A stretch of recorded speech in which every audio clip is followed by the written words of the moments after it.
I didn't realize how much I enjoyed using the OPPO Find X9 Pro until I got back from Mexico and started testing a different phone. I'm going to let the photos and videos do most of the work, so let's look at a ton of samples of street photography, landscape portraits, night shots, the Day of the Dead festival, plus something that I said I'd never do. And thank you to Lenovo for sponsoring a portion of this video. Now, I'm not going to get too deep into the features of the Find X9 Pro because I already did that in this video right here, where I compared it with the Find X9 and also did a camera comparison of the Hasselblad system in the Find X9 Pro and the iPhone 17 Pro Max. So the trip to Mexico actually started out in Barcelona, where I attended the official announcement of the Find X9 and X9 Pro. We got up early in the morning, were greeted by one of the most amazing sunrises that I've ever seen, and off we went. Here's a quick shot from my hotel room after I checked in, and the day started out at the Biblioteca Vasconcelos. Now I'm going to immediately say that I do not speak Spanish, so feel free to make fun of my pronunciations and correct me in the comment section. So this library was amazing. First of all, it's about 409,000 square feet,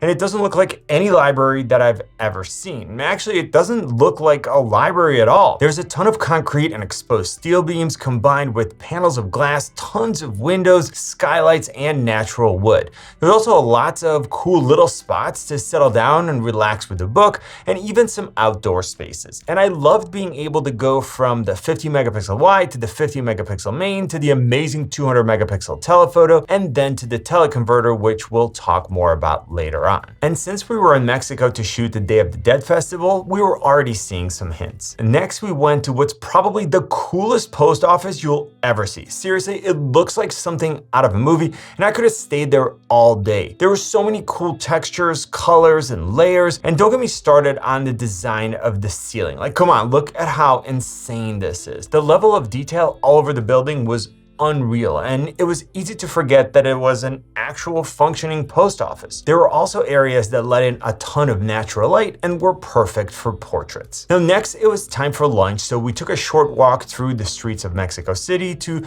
the Balcon Del Zocalo, which overlooked the Catedral Metropolitana de la Ciudad de Mexico and the Plaza de la Constitucion. Again, sorry about my pronunciation, and here are a couple of shots of our appetizers and dessert, and actually now I'm getting hungry. After lunch, we went down to walk around the plaza, where we had a chance to explore the architecture and some of the sites. I also shot video using the teleconverter and even decided to challenge the autofocus system by trying to follow some soap bubbles. There was also an absolutely massive flag. I know it's hard to tell from this video, but check out this wide angle shot for some perspective. I also spent a few minutes trying to chase some birds and again test out the teleconverter. After leaving the plaza, we headed to the Palacio de Bellas Artes, which is a performance hall and museum. This was another magical building, both inside and out. I loved all the details, and the ceiling was super cool. Now it was time to freshen up and go to dinner. And here's a quick sample going through all the built-in focal lengths to show you the difference,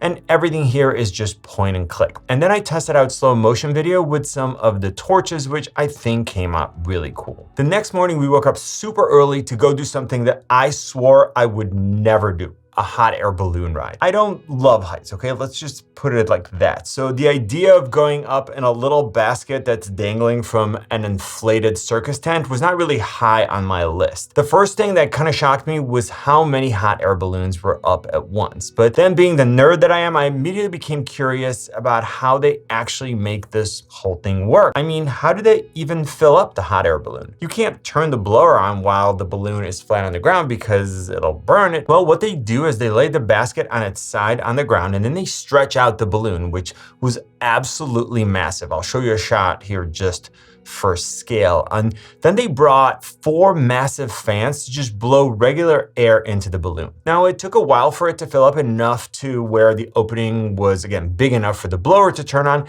and then hot air finished filling up the balloon. And once enough hot air was in, the balloon started going up, and actually it lifts the basket up, so now it's right side up. And by the way, I was picturing a small basket with 4 to 6 people in it, but the one that we were in had 32 people in it, which was absolutely crazy. Now, once we got up in the air, the views were incredible. We were lucky to have an absolutely perfect day, and we ended up going over some of the pyramids that we were going to climb later on. Now, the company that handles the hot air balloons also had a drone in the sky, which was kind of crazy to see. Now, overall, the experience was incredible. And I would say that the first 100 to 600 feet weren't very scary. And then it did get scary for a little bit, but once you got really high up, your brain can't really process exactly how high you are. It's kind of like being in an airplane where you know that you're very high up, but it's way different from being in a high rise and looking down. And it's also not windy or anything because you're moving at the exact same speed of the wind, so it's super peaceful. 10 out of 10, I would highly recommend. I would definitely do it again. Now, a lot of the time I edit photos on my phone, but when I really want to dive deep, I always reach for a laptop. The thing is, I want something affordable with a big display, good battery life, and something that can handle the workload. And that's where the Lenovo IdeaPad Slim 3X 15-inch powered by Snapdragon comes in. And why does this chip matter? Because the Snapdragon X series of chips is designed for efficiency, performance, and AI. So not only are you getting an all-day or even multi-day battery, you're also not going to see a drop in performance when you unplug this laptop. And that's pretty amazing for the price. The Snapdragon X series of chips is what's called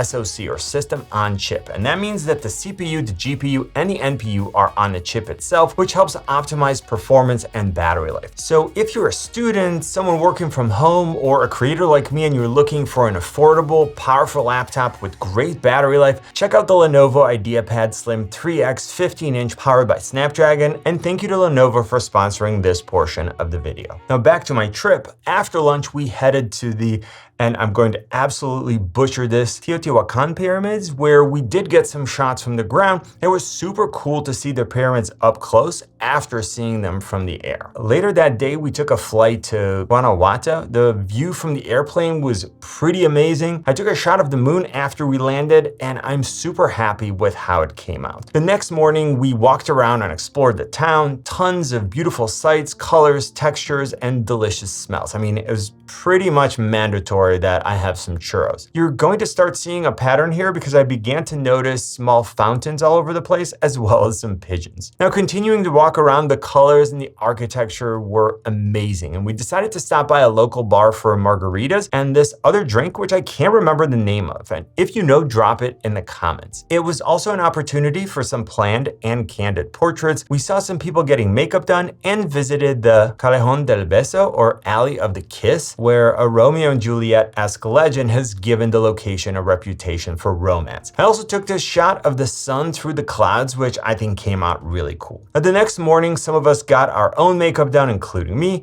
and we headed out to town. Again, the colors and the sounds of town were amazing, and we had a chance to try some cactus fruit. Now, since it was the day of the parade, there were painted faces everywhere, and the whole town was buzzing with energy. I'm so glad I took this many photos because there were so many unique buildings and much different views than what I have back home. Plus, there were so many brilliant colors. Now, after a while, we came around a corner to a beautiful courtyard with another great fountain, and it was a perfect opportunity to challenge the teleconverter and test out slow motion. At night, we went to a restaurant that had an incredible view of the town, and it was a perfect backdrop for some low light portraits. Next, it was time for the parade, and I was super excited to see what this camera can do. It was a little challenging to get a good shot, and people kept bumping into me when I was shooting video, but after the parade, I had a chance to shoot some fireworks, which came out really well. The next morning, we went to San Miguel De Allende, which was absolutely stunning. Now, I feel like